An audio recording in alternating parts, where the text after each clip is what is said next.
اب قابل توجہ ہے جملہ، وہ مجوسی کہتا ہے کہ تمہارا رب اتنا اچھا ہے، ہائے ہائے، تمہارا رب اتنا اچھا ہے، وہ اپنے دشمنوں کے ساتھ بھی ایسا سلوک کرتا ہے۔ انبیاء کو بھی اللہ پاک ایسے واقعات جب ہوتے تو اللہ پاک ہی تعلیم دیتا ہے نا، تربیت فرماتا ہے۔ سیدنا ابراہیم علیہ السلام کا یہ معمول تھا کہ جب تک کوئی مہمان دسترخوان پہ ساتھ نہ بیٹھے تو کھانا نہیں کھاتے تھے، انتظار کرتے کوئی مہمان آئے تو کھانا کھائیں، یعنی کھانے کا ایک ایک لقمہ ہر روز شیئر کرتے تھے۔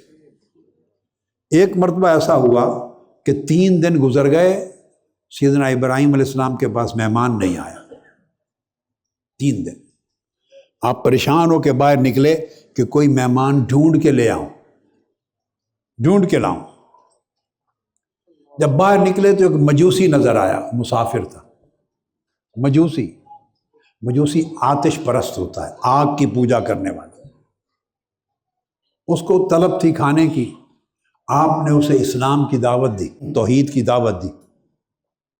اس نے انکار کر دیا، اس نے کہا میں تو اپنا مذہب نہیں چھوڑتا۔ تو آپ نے ضیافت نہیں فرمائی، وہ چلا گیا، میزبانی نہیں کی، چلا گیا۔ جو ہی مجوسی روانہ ہوا تو اللہ رب العزت نے وحی فرمائی ابراہیم علیہ السلام کو، وحی فرمائی، اور وحی میں یہ فرمایا کہ اے ابراہیم، تو اس شخص کو جو آتش پرست ہے، مجھے نہیں مانتا، اس کو ایک وقت کھانا نہیں دے سکا، اس شخص کو کہ جس کے کفر کے باوجود میں اسے 70 سال سے کھانا دے رہا ہوں۔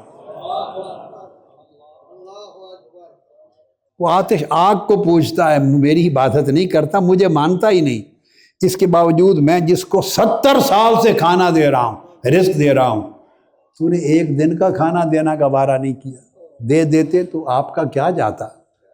ابراہیم علیہ السلام دوڑے، اس کو بلا کے لے آئے، میزبانی کی، کھانا کھلایا۔ جب کھانا کھلایا تو اس نے پوچھا کہ آپ نے تو پہلے مجھے بھیج دیا تھا مجوسی سمجھ کر، کافر سمجھ کر، اب کیا تبدیلی آئی کہ پلٹا کے لائے ہیں اور مجھے کھانا کھلا رہے ہیں؟ تو آپ نے بتایا مجھے میرے رب نے وحی کی ہے، تو رب کے حکم پر بلا کے لے آیا ہوں۔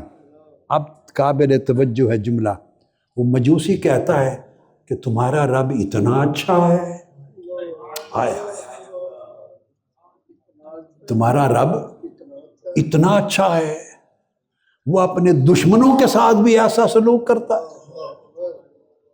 وہ اپنے دشمنوں کے ساتھ، جو اس کے ساتھ شرک کرتے ہیں، اس کی عبادت کی بجائے آگ کو پوجتے ہیں، جو اس کو نہیں مانتے، ان سے بھی اتنا عمدہ سلوک کرتا ہے کہ اپنے پیغمبر کو بھیجا ہے میری طرف کھانا کھلاؤ۔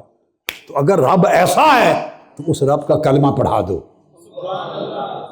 وہ آپ نے کلمہ پڑھایا، مسلمان ہو گئے۔